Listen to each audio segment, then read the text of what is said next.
예전에 어떤 교회에서 새신자 세미나를 했거든요. 그래서 이제 아는 목사님 한 분이랑 같이 그 세미나에 참여했었습니다. 저희는 그 세미나를 어떤 식으로 진행하는지 그거를 이제 배우고자 갔던 거고요. 그 그룹에 한 8명, 10명씩 한 그룹에 그렇게 배정되고, 그리고 그런 그룹이 6팀 내지 7팀? 제 기억으로는 그렇게 있었던 걸로 아는데, 어떤 그 질문지들을 준 다음에 그 질문에 하나씩 작성하면서 그룹들이 서로 나누고, 시간이 되면 그 두세 그룹이 대표로 한 명씩 나와서 발표하는 시간을 가졌거든요. 그래서 교회에서 있었던 좋았던 일, 교회에서 있었던 안 좋았던 그 일이나 기억, 그래서 교회에서 지내면서 있었던 좋은 장점들, 단점들, 그런 것들을 한 질문을 4-5가지로 했었던 것 같아요. 그런데 이제 어떤 안 좋았던 일들에 대하여 발표를 하는데, 그 놀라웠던 게 대부분 그 발표의 90% 이상이 목사님들에 대한 안 좋은 기억들이 다 이렇게 있더라고요. 그것이 상처가 되거나 불편함이 돼서 그 교회를 결국 떠날 수밖에 없었던 사람들이 대부분이더라고요. 제가 그때 안수받고 얼마 안 됐을 때였는데, 제 자리는 100%였어요. 저 빼고 100%였습니다. 괜히 염치가 없어지더라고요.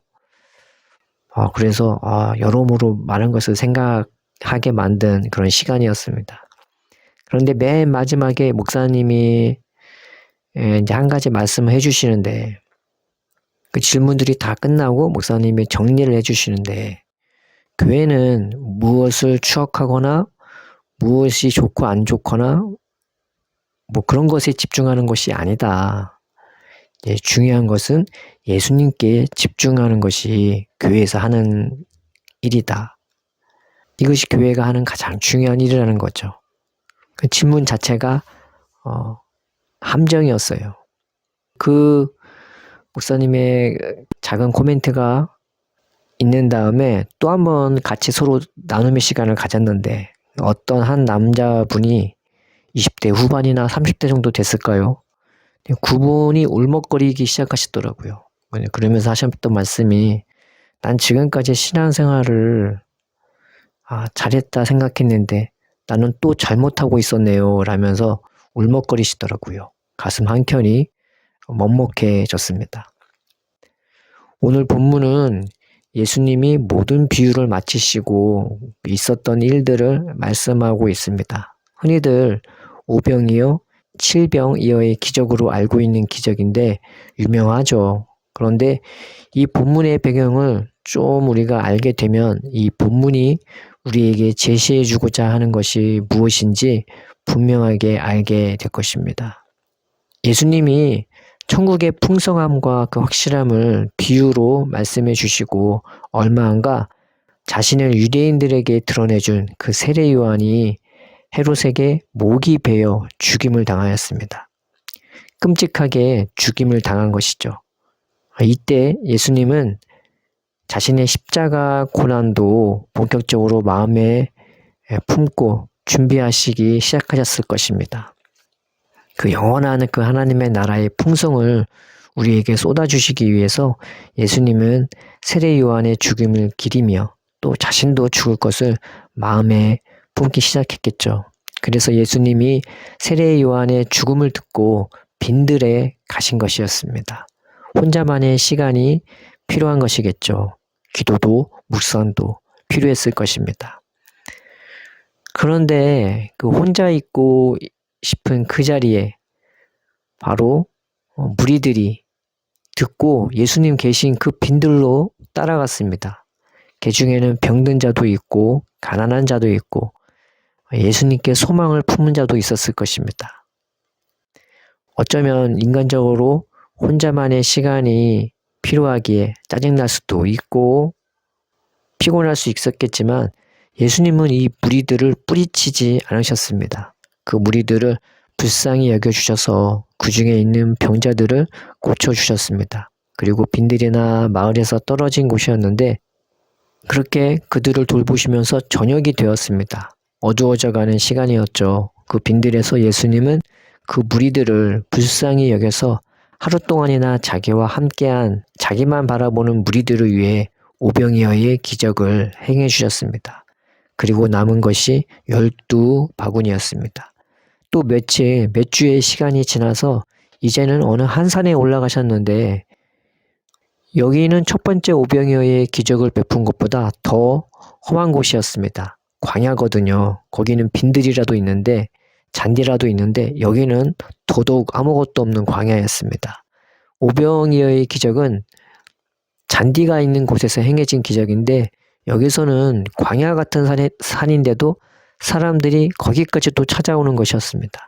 그리고 더 많은 환자를 데리고 그들은 예수님께로 몰려왔고 그리고 사흘이나 그 예수님과 함께 했습니다. 오병이의 기적은 하루만 같이 있었는데 이 칠병이의 기적을 행할 때는요, 그 광야에서 사흘이나 예수님과 함께 했던 것입니다. 예수님은 그곳에서 다리 저는 사람, 장애인, 맹인, 말 못하는 사람들을 고쳐주시고 그들을 위해서 그 광야의 땅에서 칠병이의 기적을 행해 주셨습니다. 그리고 남은 것이 7 광주리였죠. 이 본문에서 바구니와 광주리 그리고 빈들과 광야는 하나님이 이스라엘을 애굽에서 건지신 후 가나안까지 인도해 주셨던 그 광야 여정을 생각나게 합니다. 그들은 가나안에 들어가기 직전까지 하늘에서 내리는 만나를 매일같이 먹었습니다. 그 광야에서 그들이 했던 일은 바구니를 들고 가는 것이었습니다. 이스라엘의 12지파가 다 바구니 들고 매일같이 만나를 담아서 자기 텐트로 돌아가서 식구들과 같이 나눠 먹었습니다. 광주리는 하나님이 이스라엘의 성막에 거하시기 시작하면서 자기를 섬길 제사장을 세웠는데 그 광야에서 유임식을 할 때 성막문에서 광주리에 고기와 떡을 담아 제사장이 그것을 먹었습니다. 제사장만 먹을 수 있는 것이었고 그 광야 성막에서 제사장이 유임식을 할 때 그 광주리에서 음식을 담아 먹었습니다. 그런가 보다 할 수도 있지만 좀만 생각하면 납득이 안 가는 것이 많죠. 왜 구원하셨다는데 바로 가나안으로 인도 안 해주시고 꼭 그렇게 광야로 인도하시고 거기다 굳이 성막을 둬야 했고 또 구원하셨다는데 집은 안 주고 왜 텐트에 머물게 하셨을까? 구원하셨다는데 하나님은 식탁을 차렸는데 우리는 식탁이 아닌 그저 바구니와 강주리에서 음식을 취해 먹게 하셨는가 등등요. 각각의 여러 의미가 있겠지만 이레미야는 이스라엘의 악과 고통이란 바로 다른 것이 아니라 자기 하나님 여호와를 버린 것과 그 속에 하나님을 경외함이 없는 것이 악이요 고통이라 하였습니다. 이것을 보면 이 빈들과 광야와 바구니와 광주리가 어떻게 해석되어야 되는지를 알겠죠. 바로 그 하나님이 없는 것이 악이고 고통이고 바로 그것이 광야이고 빈들인 것입니다. 이에 대해 시편에서는 하나님은 이스라엘의 환란에 동참하셨다고 증언하고 있습니다.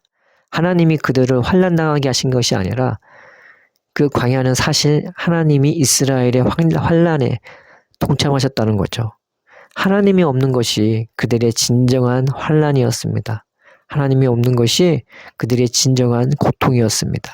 그렇기에 그 하나님을 모르기에 자기 자신이 어떤 존재인지도 모르고 그렇기에 세상의 종노릇하고 그렇기에 인생이 무겁고 고통스러우며 이러지도 저러지도 못하고 죽는 것에 매여 두려워 떨며 사는 존재가 되는 것입니다. 어떻게 보면 이스라엘을 하나님의 광야로 인도하신 것처럼 보이지만 사실 그들을 광야로 인도해 주신 것이 아니라 영적으로 황폐하고 메마른 그들의 광야 같고 빈들 같은 메마른 심령을 하나님이 보여주신 것입니다. 그리고 그런 그들 가운데 하나님이 불쌍히 여겨주셔서 그 가운데 함께 거주해 주신 것입니다. 그들을 버리지 않고 싸매시고 고쳐주시고 함께 하시고 인도해 주신 것입니다. 그들이 본 광야란 다름 아닌 그들의 심령 상태였습니다. 하나님 없는 광야 같은 메마른 그들의 심령이었습니다. 바로 거기에서 바구리로 담아 식구끼리 나누고 남을 만한 은혜를 담았고, 바로 하나님이 거하시는 그곳에서 제사장은 온 이스라엘을 섬길 광주리 같은 은혜를 받은 것이었습니다. 영광받는 자리라 하기에 제사장은 너무나 따분하고 하나님을 섬기는 것이 목숨을 걸고 해야 하는 일이었기에 그게 그렇게 좋은 일일까 생각될 정도로 무섭고 힘든 일일 텐데, 그러나 성막에서 예수님의 은혜와 사랑을 발견한 다윗은 오히려 그 성막을 너무나 사랑하고 사모했습니다. 우리의 연약한 가운데 친히 거해주시는 그 주님의 은혜와 사랑을 발견했기 때문입니다. 신앙생활이란 이런 것입니다. 이 예수님과 더 가까워지는 것입니다. 이 예수님을 더 사모하는 것입니다. 이 예수님을 더 사랑하는 것입니다. 이 예수님이 어디에 계시든 따라가는 것입니다. 예수님밖에 나를 불쌍히 여겨주는 자가 없고, 예수님밖에 나를 고칠 자가 없으며, 예수님밖에 나를 온전케 하실 분이 없고, 예수님만 나를 온전히 사랑해 주십니다. 그리고 그렇게 나를 사랑해 주시는 예수님으로 말미암아 우리가 하나님을 알게 되고, 하나님 앞에 나아가며 하나님과도 같이 동고동락하게 되는 것입니다. 그래서 우리에게는 예수님밖에 소망이 없는 것입니다.